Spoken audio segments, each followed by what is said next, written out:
AI के हमने आज देखने हैं। एक तो यूजेज, एआई किस तरीके से यूज हो रहा है हमारे पास डेली लाइफ में, और या फिर क्या क्या सर्विसेज हमें प्रोवाइड कर रहा है। Designers of AI algorithms must instill moral and ethical values in AI systems and focus on benefiting people। अभी जो moral and ethical values वाली बात है, कल भी ब्रीफली हमने डिस्कस किया था कि जो एआई मशीन्स हैं, एआई सिस्टम्स हैं, उनके अंदर इमोशंस एग्जिस्ट नहीं करते, उनके अंदर मॉरल वैल्यूज, कल्चरल, रिलीजियस, इस तरह के हम वैल्यूज नहीं ऐड कर सकते, बिकॉज वो मशीन्स हैं। मशीन्स के अंदर थिंकिंग की कैपेबिलिटी, जजिंग की, इमोशनल कैपेबिलिटी एग्जिस्ट नहीं करती। हाँ, हम उसको रेप्लिकेट टू सम एक्सटेंड कर सकते हैं, लेकिन अगर आप वो चीज़ें रेप्लिकेट करते हो तो आपके पास बायसनेस भी आ जाती है। तो अब इस बायसनेस को भी हमने मिनिमाइज करना होता है। हमारा मकसद ये भी है कि बायसनेस भी कम से कम हो। हमारा मकसद साथ साथ ये भी है कि आपका जो एआई का टूल है वो मोस्ट पॉसिबल सर्विसेज प्रोवाइड करे with in the moral and ethical limitations. अब किस तरह के हमारे पास यूजेजेस हैं वो देखते हैं। many there are many benefits of AI systems। Utilization of AI based systems is transforming our day to day activities, improving our lifestyle. It helps in solving many complex problems that depend on human intelligence in the past। Following are the important benefits of AI systems। पहली चीज, AI based systems make correct decisions and help us in solving complex problems efficiently and with increased productivity। पहली चीज ये, they make correct decisions। How do we say कि अगर AI unbiased हम बना नहीं सकते। पहली चीज ये, उसमें ह्यूमन डाटा अगर एग्जिस्ट करता है, रियल लाइफ डाटा एग्जिस्ट करता है, तो वो बायस्ड होगा। पहली चीज ये, तो फिर वो डिसीजन कैसे ठीक ले सकता है। दूसरी चीज ये कि आपके जो मॉरल और एथिकल वैल्यूज हैं, उनको रेप्लिकेट करना भी बहुत मुश्किल है। अगर वो भी रेप्लिकेट नहीं हो रहे तो फिर कैसे सही डिसीजन है।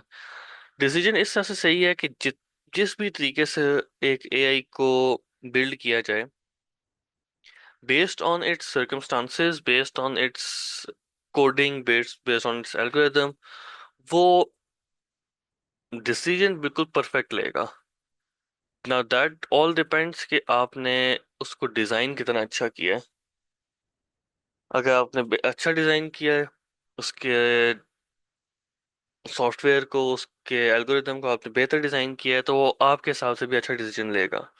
लेकिन कभी भी ऐसा नहीं करेगा कि उसको जाना एक तरफ चाहिए था बेस्ड ऑन इट्स एल्गोरिदम, लेकिन वो डिसीजन दूसरी तरफ का ले ले, ऐसा कभी भी नहीं होगा।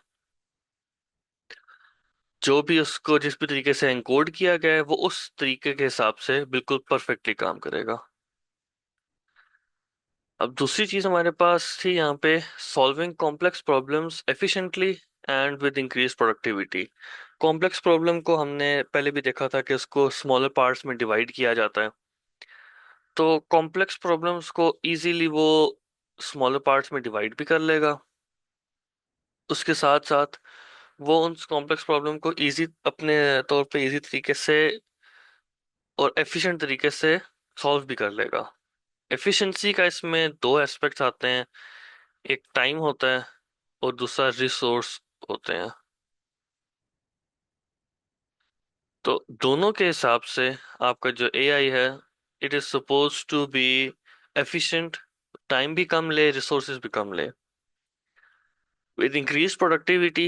इंक्रीज प्रोडक्टिविटी का मतलब है कि जब टाइम कम लग रहा है, रिसोर्सेज कम लग रहे हैं, तो इसका मतलब है कि in the same amount of time जो ह्यूमंस अगर एक टास्क करते थे, तो एआई हो सकते 10 20 30 टास्क कर ले, ताकि प्रोडक्टिविटी मैनी फोल्ड इंक्रीज हो गई। Then you have AI systems used in hospitals, provide better diagnosis and treatment of disease at early stage such as cancer। अब यहाँ पे जो मेन चीज है, अब एआई के थ्रू डायग्नोसिस बहुत रिस्की चीज है, रिस्की रिस्की रिजल्ट है, because AI is not an expert of the field. AI को जो डाटा गिवन होता है, वो उसी डाटा के मुताबिक आपको रिस्पॉन्स दे सकता है। अगर उसको बेसिकली जो एआई की इम्प्लीमेंटेशन है विद इन मेडिकल फील्ड, वो इस तरीके से काम करती है कि आपके जो पेशेंट का डाटा होता है वो सारा का सारा एआई को प्रोवाइड किया जाता है। वो उसको एनालाइज करेगा, उसमें से फिगर आउट करेगा कि ये सर्टेन मेडिकेशंस रिकमेंड की जा सकती हैं, कोई सर्टेन एक्सरसाइजेज, कोई लाइफस्टाइल चेंजेस रिकमेंड किए जा सकते हैं। इससे ज्यादा एआई कुछ नहीं कर सकता। अब उसके ऊपर बिल्ड किस तरह से हम करते होते हैं, हम इस तरह से बिल्ड करते हैं कि हम एआई को बेसिकली इम्प्रूवमेंट देता है। आपका जो डॉक्टर होगा, जो फील्ड का एक्सपर्ट होगा, वो उसमें इम्प्रूवमेंट प्रोवाइड करेगा। वो चूज करेगा, वो एनालाइज करेगा, अच्छा ये टास्क दवाई इसने ठीक बताई है, ये लाइफस्टाइल चेंजेस ने ठीक बताए हैं, हो सकता है कोई गलत रिकमेंडेशन हो, उसको रिमूव कर देगा। लेकिन there has to be a field expert present जो कि फिगर आउट करके इसको एनालाइज करके स्क्रूटनाइज करके आपको रिस्पॉन्स देगा। प्योरली एआई के ऊपर एनहेंस नहीं किया जा, रिलाई नहीं किया जा सकता। जो जेमिनाई है फॉर एग्जांपल, आप जेमिनाई पे कोई भी चीज सर्च करो तो उसके नीचे लिखा हुआ भी होता है कि AI results may be wrong. इस तरह की एक वो अलर्ट भी नीचे से दे रहे होते हैं। तो ये भी एक चीज है आपके पास कि जरूरी नहीं है कि जो रिस्पॉन्स आपको एआई की तरफ से मिल रहा है वो परफेक्ट है। Not necessary. Next we have help in design and production of high quality products and increase production in safe environment। High quality products किस तरह से इंप्रूव हो रहे हैं, हमारा लास्ट चैप्टर था बिग डाटा। बिग डाटा के थ्रू जो भी कस्टमर का आपके पास डाटा आ रहा था, कस्टमर के रिस्पॉन्सेज आ रहे थे, इसके अलावा आपके पास आईओटी डिवाइसेस की तरफ से डाटा आ रहा था, उसको एनालाइज करके यूजर की किस तरह की फीलिंग्स हैं उस चीज को यूज करते हुए, उसको किस तरह का रिस्पॉन्स है, इन सब चीजों को देख के हम कहते हैं कि okay this type of data means कि अब ये चीजें सर्टेन एस्पेक्ट्स इंप्रूव करने चाहिए हमें। उनको इंप्रूव करेंगे तो आगे प्रोडक्ट की क्वालिटी इंक्रीज हो जाएगी। Increasing production in safe environment, safe environment किस तरह से वो इंप्रूव करेगा, बेस्ट वर्क प्रैक्टिसेस के थ्रू हो सकता है।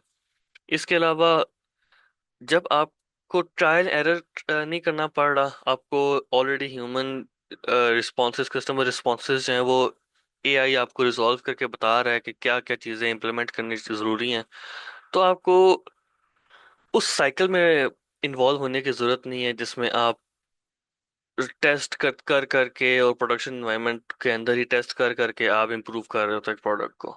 You already have the results, आप डायरेक्ट रिजल्ट को इम्प्लीमेंट करते हो और आपके पास एक बेहतर प्रोडक्ट आ जाता है। Help in travel and transport by suggesting shortest route for drivers and inform about traffic condition in real life। Traffic and transport, ये तो हम आपके पास गूगल मैप जो बेसिकली आपको टास्क प्रोवाइड करके दे रहा है, आपकी स्टार्टिंग पॉइंट से आपके डेस्टिनेशन तक। जरूरी नहीं है कि एक ही कोई डायरेक्ट रूट जाता हो सकता है कि कोई एक ऑल्टरनेट रूट भी जाता है, हो सकता है कि दो ऑल्टरनेट रूट्स जाते हों। इनमें से एक है कि जिसमें जो टोटल डिस्टेंस ट्रेवल्ड है वो बहुत ज़्यादा हाई होगा।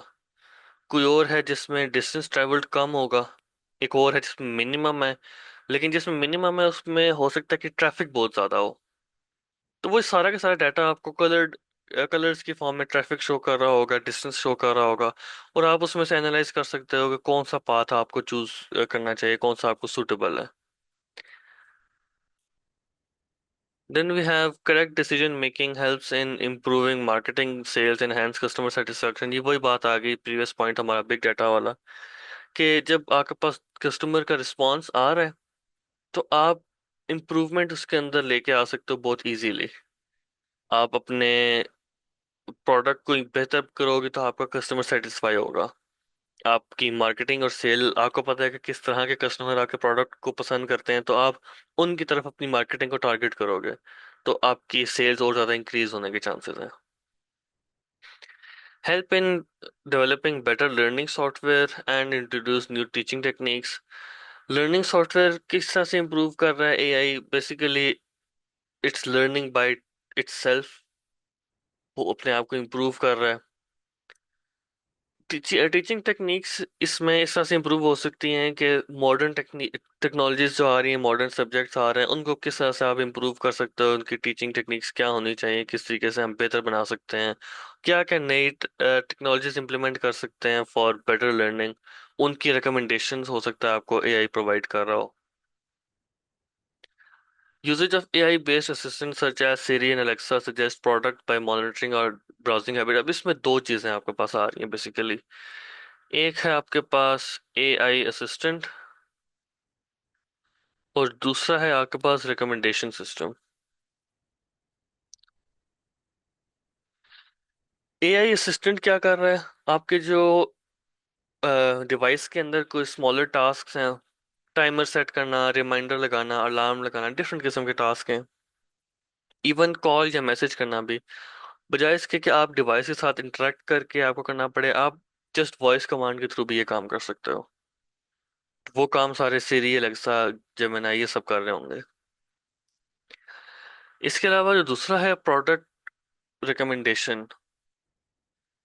अब रिकमेंडेशंस किस तरह से जनरेट होती हैं? Previous browsing habits, previous purchasing habits, इन चीज़ों को देखते हुए आपके पास नेक्स्ट रिकमेंडेशन जनरेट हो रही होती है सिमिलर प्रोडक्ट्स की, या सिमिलर, अगर आप उसकी बात करते हैं नेटफ्लिक्स या इस तरह के, यूट्यूब की बात करते हैं, तो सिमिलर वीडियोस आपको रिकमेंड हो रही होंगी, सिमिलर टाइटल्स रिकमेंड हो रहे होंगे, ताकि आप और ज़्यादा उसी तरह की जो चीज़ आपको पसंद है आपको और ज़्यादा वो सजेस्ट की जाए, आप और ज़्यादा उसकी तरफ माइल हो। Correct decision help correct decision making helps in improving marketing से। अच्छा, ये हो गया हमारे पास। Okay. Provide better security against cyber attacks. किस किस तरह के साइबर अटैक्स हैं, उनका ऑल्टरनेटिव हमारे पास क्या एग्जिस्ट कर सकता है, किस तरीके से हम उसको प्रिवेंट कर सकते हैं, ये टेक्निक्स आपको एआई से टेस्ट करके बता सकता है। इवन एआई हमने प्रीवियस में देखा था लेक्चर में, कि वो आप जो हैकर्स हैं वो भी इसका यूज कर सकते हैं, तो फिर जो प्रिवेंट करने की कोशिश कर रहे हैं, साइबर सिक्योरिटी इंप्लीमेंट कर रहे हैं, वो भी इस चीज को यूज कर सकते हैं, इंप्लीमेंट करके अपने सिक्योरिटी सिस्टम्स को इम्प्रूव करके बेहतर बना सकते हैं। Finally, enabling new innovations in developing intelligent computer software. अब न्यू innovations के साथ एनेबल कर रहा है, जैसे जैसे एआई इंप्रूव हो रहा है, नए से नए हमारे पास आइडियाज आ रहे हैं कि अब हम एआई में क्या डाल सकते हैं, अब एआई को किस चीज से के साथ अटैच कर सकते हैं। वीडियोस के साथ वीडियो जनरेशन होगी, ऑडियो जनरेशन होगी, टेक्स्ट जनरेशन होगी, पिक्चर होगी, अब नेक्स्ट हम क्या कर सकते हैं? तो basically it's for ever improving process. अब हम आते हैं अपने नेक्स्ट टॉपिक की तरफ, which is ethical issues in some popular AI tools. हम चार पॉपुलर एआई टूल्स भी देखेंगे, और उनके अंदर जो एथिकल इश्यूज एग्जिस्ट करते हैं उनको भी ब्रीफली डिस्कस करेंगे, कि क्या एथिकल डायलेमास हमारे पास एग्जिस्ट करते हैं इन डिफरेंट पॉपुलर टूल्स के अंदर। पहला जो हमारे पास पॉपुलर टूल आता है वो है ChatGPT. Chat generative pre train transformers का फुल नेम। अब ChatGPT, we already know कि उसका क्या काम है। टेक्स्ट बेस्ड रिस्पॉन्सेज, अब तो खैर इमेज पे भी आ गए, लेकिन started with text based responses, creating essays, emails, coding, different किस्म का रिस्पॉन्स जनरेट करके दे सकता है बेसिस ऑफ टेक्स्ट। अब इसमें आपके पास जो मेजर एथिकल इशू आता है वो है मिस इन्फॉर्मेशन का।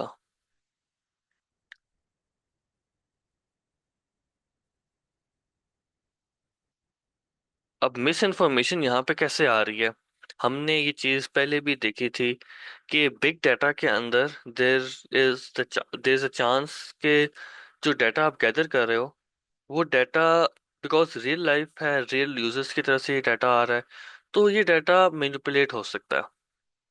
इस डाटा के अंदर इश्यूज एग्जिस्ट कर सकते हैं रिगार्डिंग दैट। अब अगर कस्टमर का डाटा आप गैदर कर रहे हो, किसी प्रोडक्ट के थ्रू आप डाटा गैदर कर रहे हो, अगर वो डाटा ही ठीक से नहीं आ रहा आपके पास, वो डाटा के अंदर ही इशू है, तो उसकी बेसिस पे जो आप मॉडल ट्रेन करोगे, जो एआई बनाओगे, वो भी गलत होगा।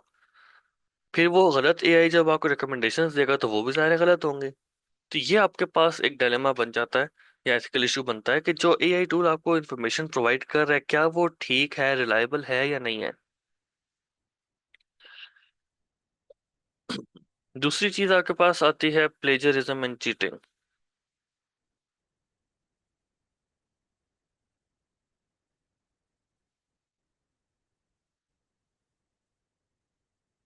ऑल्दो के AI tools are for improvements in the world and making task easy, लेकिन हमने लास्ट के टॉपिक में भी ये देखा था कि एआई के थ्रू जब आप टास्क कर रहे हो तो आपकी क्रिएटिविटी डाउन हो रही है। जो ह्यूमन माइंड की क्रिएटिविटी है वो नल होने शुरू हो जाती है, डाउन होने शुरू हो जाती है। कैसे डाउन होती है? आप क्रिएटिव राइटिंग होगी, तो अब क्रिएटिव राइटिंग एक टाइम पे एक प्रॉपर स्किल थी। अब ये काम उठा के एआई को दे दिया जाता है। इसी तरह से पेंटिंग्स एंड पिक्चर्स और भी डिफरेंट क्रिएटिव टास्क हैं, डिजाइनिंग, वेबसाइट से कोडिंग होगी, ये डिफरेंट चीजें हैं आपके पास। तो अब जब तक ये काम ह्यूमन माइंड खुद कर रहा होता है तो उसमें क्रिएटिविटी और इंक्रीज होती है, क्रिएटिव थिंकिंग, क्रिटिकल थिंकिंग और बेहतर बनती है। लेकिन बिकॉज अब लोग रिलाई ही एआई के ऊपर कर रहे हैं, एआई के हवाले कर देते हैं इन सारे कामों को, तो एआई तो आपको काम करके टास्क करके दे देगा। जब आपकी अपनी इंप्रूवमेंट, अपनी लर्निंग की बारी आएगी तो that would be going down instead. वो बेहतर नहीं हो रही होगी, उल्टा आप डाउनवर्ड स्पाइरल में जा रहे होगे।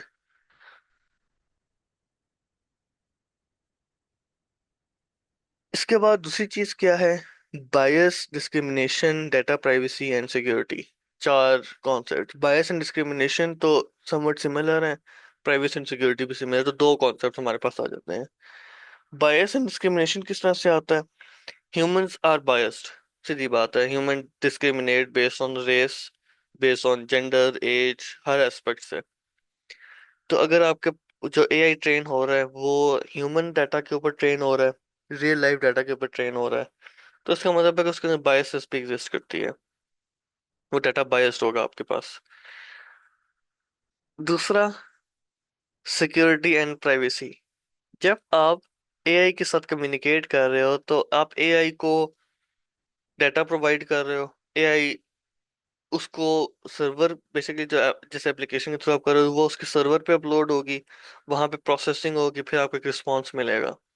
तो आपका जो वो प्रॉम्प्ट था, जो इन्फॉर्मेशन आपने एआई को दी, क्या वो इन्फॉर्मेशन सिक्योर है या नहीं?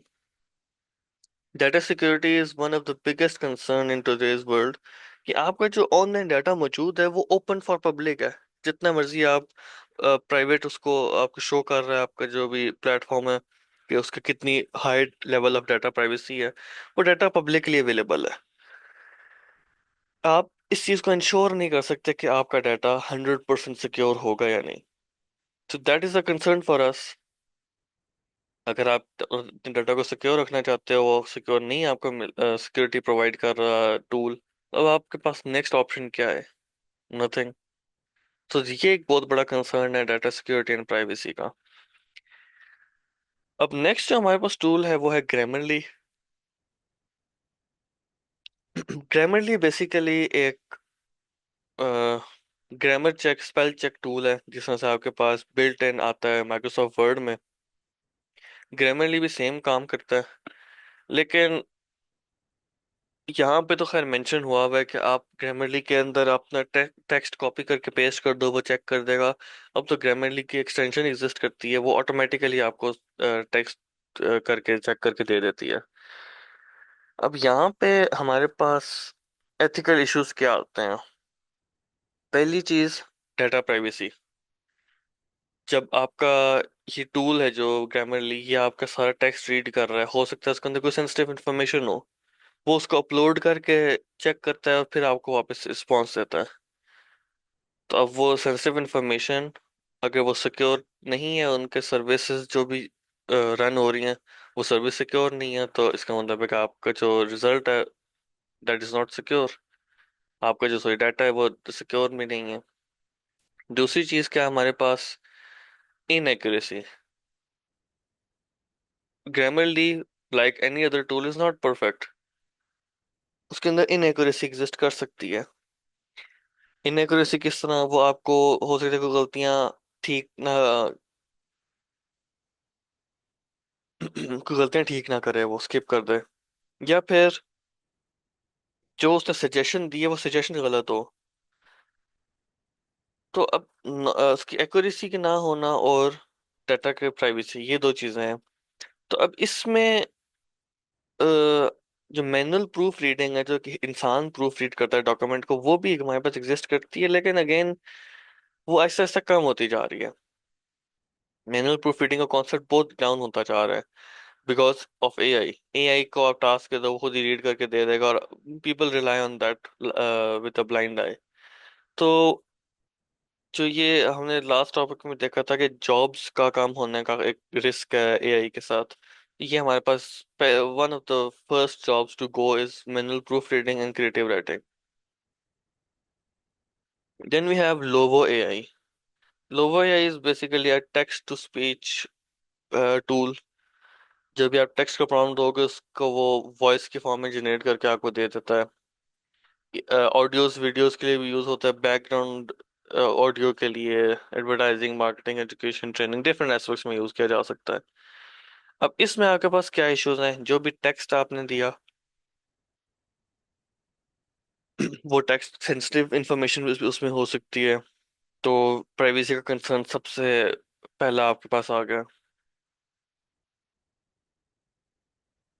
Data, the training data used for developing the voice AI system should be unbiased. अब वैसे तो वॉइस एआई के अंदर इतना बायसनेस का इशू नहीं आता, लेकिन ये है कि टेक्स्ट जनरेटिंग एआईज में जो बायसनेस का इशू है हमारे पास स्टिल।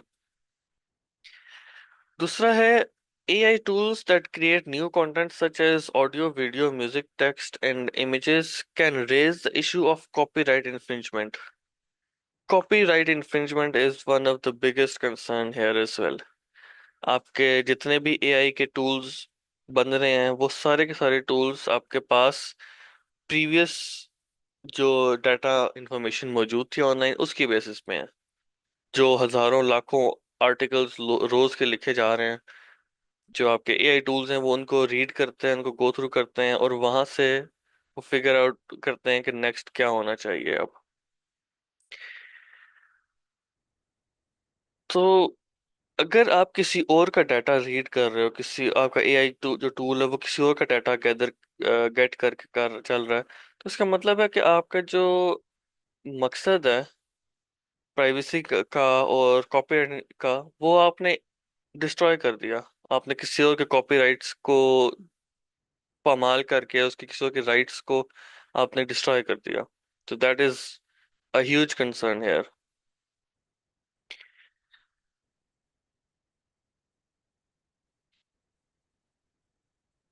अगली बात यहाँ लिखी हुई है, it is the responsibility of developers to ensure that the voice AI systems designed for benefit of people and do not harm anyone, not just voice AI systems, once again कोई भी AI system है तो वो दूसरों को harm ना provide करे, वो बेनिफिट ही दे। और इससे पहले एक और लाइन है, developers should also be open and honest about the working of their AI based algorithm to implement transparency. अब ये एक डबल एज सॉर्ड है। वी वांट ट्रांसपेरेंसी ताकि हम देख सकें कि जो एआई इम्प्लीमेंट किया गया है वो डाटा को कहाँ पे स्टोर कर रहा है और डाटा को किस तरीके से हैंडल कर रहा है। दूसरी चीज ये है कि जब एआई उसको हैंडल कर भी रहा है, तो अगर मुझे पता होगा कि कोई और टूल कैसे काम कर रहा है, उसकी बैक पे एल्गोरिदम क्या है, उसके बैक पे लॉजिक क्या है, तो मैं तो उसको रेप्लिकेट कर सकता हूँ। तो इसका मतलब है कि जिन्होंने वो सारी मेहनत की अपने टूल के ऊपर, वो सारी मेहनत जाया होगी। तो अब ये इस वजह से एक डबल एज सॉर्ड की तरह काम करता है कि आपने ट्रांसपेरेंसी भी रखनी है ताकि लोगों को पता हो कि ये एल्गोरिदम किस तरह काम कर रहा है, और आपने इतना ओपेक भी उसको रखना है कि कोई और उसको कॉपी ना कर सके। बाय द वे, ट्रांसपेरेंसी वाली में एक और बड़ी फनी एक फेमस चीज आपको बताता हूँ। कुछ टाइम पहले ये चीज मंजर पे आई थी कि कोई एआई टूल लॉन्च हुआ था कस्टमर सर्विस टाइप का। Turns out that was not an AI tool. There were like a couple hundred Indians who were basically generating those responses in real time, वो replies कर रहे थे लोगों को। That was not an actual AI tool।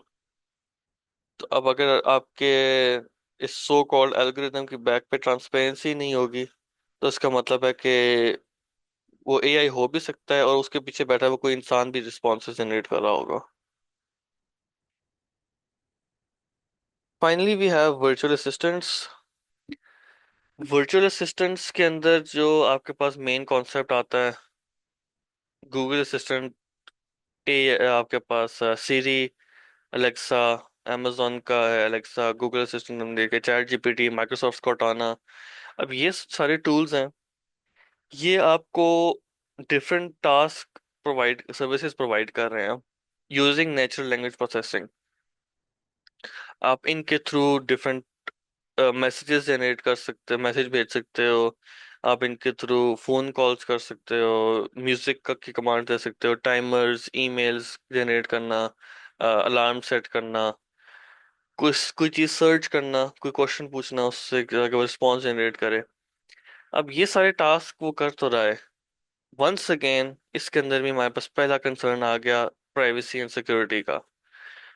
कि जिस because virtual assistant तो आपके फोन में एग्जिस्ट करते हैं, दोज आर द वंस जिससे आप मोस्ट कॉमनली शायद इंटरेक्ट कर रहे हो। तो अब वो आपकी सारी इंफॉर्मेशन गैदर तो कर रहे हैं, तो क्या वो इंफॉर्मेशन सिक्योर है? कोई थर्ड पार्टी तो उसको गैदर नहीं कर सकते, कोई हैकर तो उस इंफॉर्मेशन को यूज करके आपका अकाउंट्स को हैक करने की कोशिश तो नहीं कर सकता कहीं। ये एक बहुत बड़ा इसमें कंसर्न आ जाता है। मैंने आपको एक क्लास में भी बताया था, social social engineering, one of the most common types of hacking. किसी के बारे में इंफॉर्मेशन गैदर करना, फिर उस इंफॉर्मेशन को वेपनाइज करना। और क्या हमारे पास आता है, user does not know where the information is stored. This is important part. हमें नहीं पता कि इंफॉर्मेशन कहाँ पे स्टोर की जा रही है।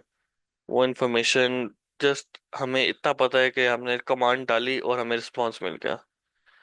What we need to know is कि क्या ये जो हमने कमांड दी है, ये डाटा लोकली प्रोसेस हुआ था?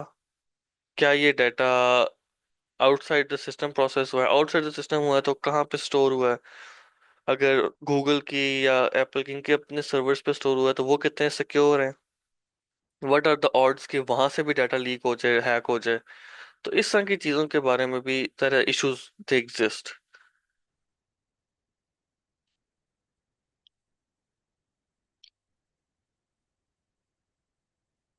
They should ensure that the information about people is not misused or cause any type of harm to individual or people। जो भी इंफॉर्मेशन वहां पे उनको दी गई है, that information must stay there, must be secure, must be safe. ऐसा ना हो कि वो इंफॉर्मेशन मिस यूज होने लग जाए। कोई भी, अगेन वही बात मैंने सोशल इंजीनियरिंग वाली आपको बात बताई, कोई भी हैकर उस डाटा को यूज करके आपको नुकसान पहुंचाने की कोशिश ना करे। तो ये भी इंश्योर करना होता है आपके एआई टूल्स ने और असिस्टेंट्स ने।